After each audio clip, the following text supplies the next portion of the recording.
Greetings, everyone. Pete Pardo here from Sea of Tranquility. Welcome to another episode of What's Hot with Sea of Tranquility. Yes, it's Wednesday. New albums being reviewed today and every Wednesday here on the channel. Today we've got the brand new studio album from one of my favorite bands of all time, Deep Purple, Turning to Crime. Looking pretty old and grizzled on the cover, aren't they? Looking like they've spent a night in jail, right? There's your little, take a look at the digipack. There they are, all holding the number cards. They're in the lineup, right? Who's guilty? Who's not? Who's the one they're gonna pick out? Yes, as you all are probably well aware, Turning to Crime, crime meaning they ripped off a bunch of old songs, right? So yes, this is a covers album. Pretty tongue-in-cheek booklet and packaging here, I think. And here's pictures of all the guys, right?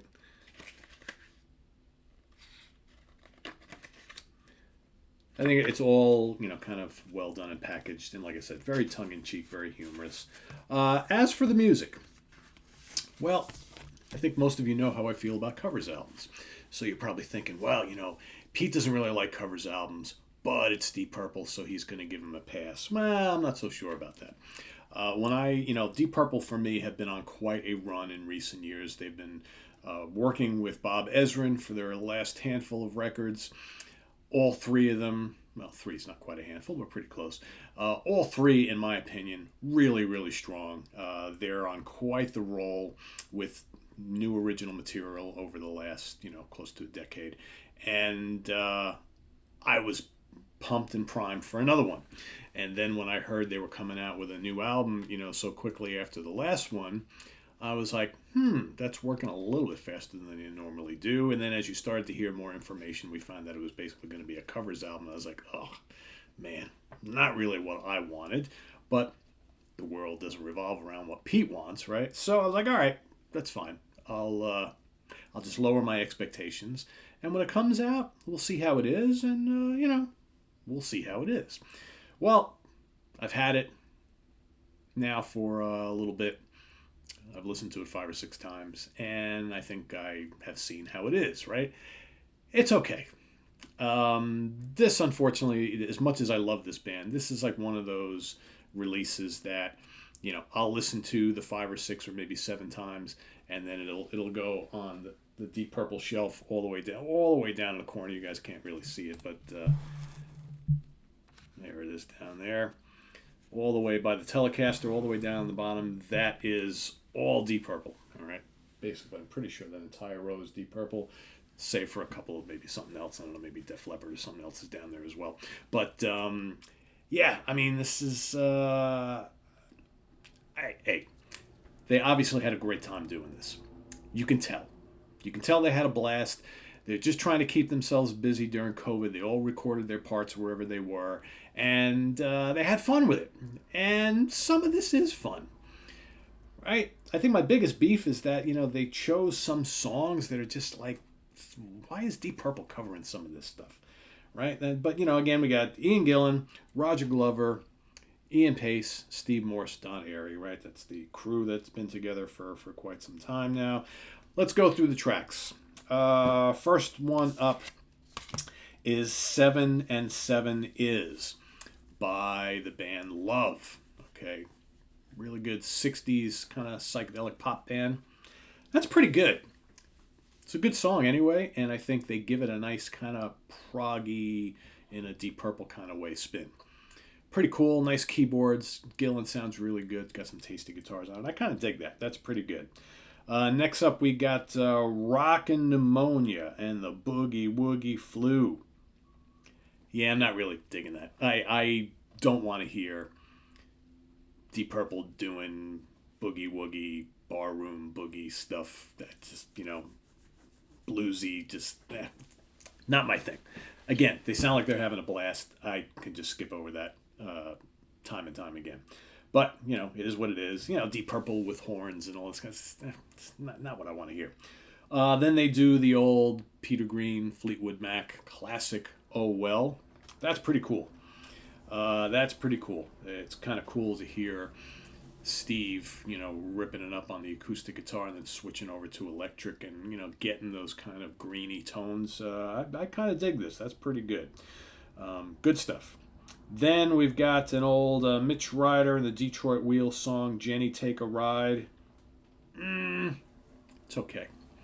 Again, kind of boogie-ish for me. I'm not sure I want to hear Deep Purple doing stuff like this, but it's not terrible. Watching the River Flow by Bob Dylan. Yeah, not liking that much either. It just, I'm sure this was a pick of Gillen's, and yeah, not digging it. And that has nothing to do with my distaste for Bob Dylan. I don't know. Just not something that I want to hear Deep Purple doing. And it's just kind of lackluster. Next up, Let the Good Times Roll. Ray Charles. Again, more of the same. Kind of Deep Purple doing, old school bluesy gospel boogie type of thing. Yeah, it's okay. It's all right. That's the problem. It's just okay. Then next up, we've got Dixie Chicken by Little Feat. I happen to like that song a lot. It's got some good drumming from Ian Pace on it, I will say. Overall, I don't think that, my problem is I would have liked to have heard Deep Purple give a Deep Purple spin on Dixie Chicken. Instead, they're trying to exactly replicate the sound and the feel of Little Feat.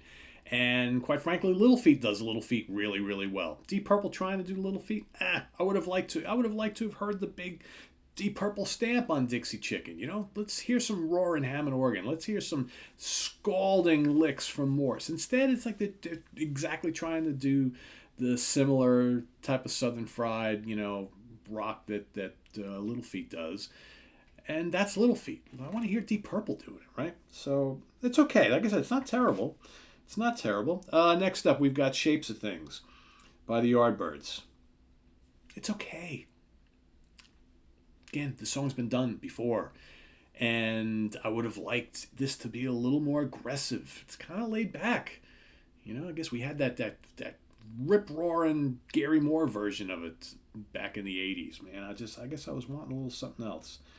Next up, The Battle of New Orleans. Johnny Horton, Lonnie Donegan. Yeah,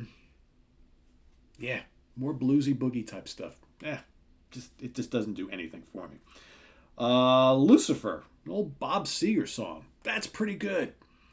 Again, what I like about some of the tracks that work on here is that Lucifer sounds like it could have been a Deep Purple song. It's rocking. It's pumping. You got the Hammond and you got the guitars. And it's like, so they took an old track, an old unknown Bob Seger system song, and they made it sound like a Deep Purple song. That's what I want to hear. I like that. Then you got White Room, the old Cream classic. I love White Room.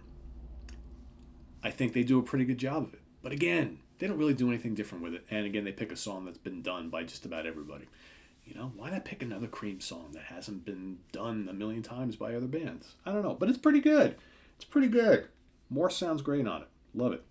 And then you got Caught in the Act, old Freddie King song, which is kind of like a medley, and it's got bits of Going Down and Green Onions, Hot Atlanta, Dazed and Confused, Give Me Some Lovin'. Yeah, it's kind of fun. But it's nothing spectacular, I don't think. It's kind of a cool way to end the album, I guess, and throw in everything but the kitchen sink in a kind of bluesy way. It's not bad. It's not bad. I don't know. Overall, I'm finding this kind of lackluster, right? It's got its moments, but, I would have rather have heard either stuff that they really made their own, all right, or pick some completely different tunes to cover, or just do another album of all original material. That's what I really wanted. Wah, wah, that's what Pete really wanted. Turning to Crime. For me, like I said, this is going to wind up on the shelf after maybe one more listen, and to me, it's just not a lot to get really excited about. 7 and 7 is, I like a lot. Oh Well is really good.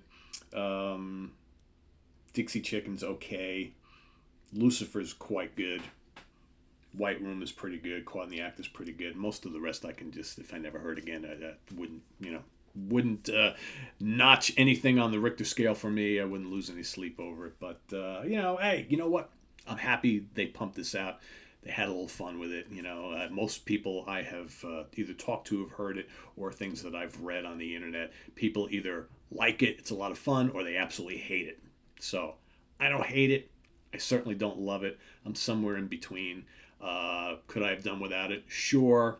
Will I likely ever listen to this again after this week? That's up for debate. Maybe at some point I might pull it out and put it on and give it a spin in a couple months or whatever. I don't know. I just couldn't see myself listening to this like a dozen times. I'm already like halfway there.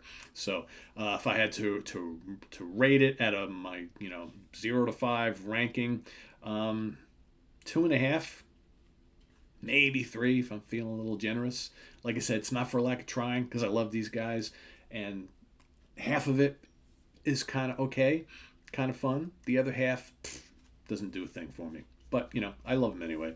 So I'm glad they got this out of their system. Now, please, can we get back together with Bob Ezrin and write some, and put together some, another fantastic album of all original material, because we know you got it, and you guys have been doing it. The last bunch of albums have been absolutely terrific. So let's hope for more. So thanks for watching, everybody. Visit us on the web at www.seaoftranquility.org.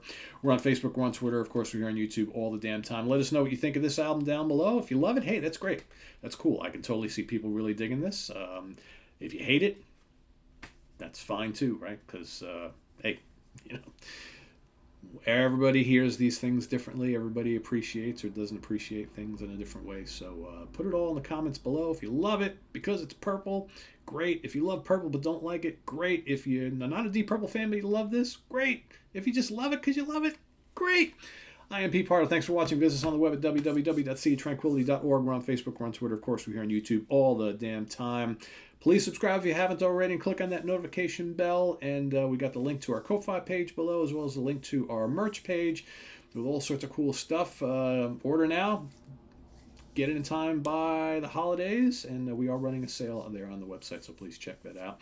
And we'll see you real soon. More stuff coming today. So lots of new albums to review. So thanks for watching. I am Pete. See you real soon. Bye-bye.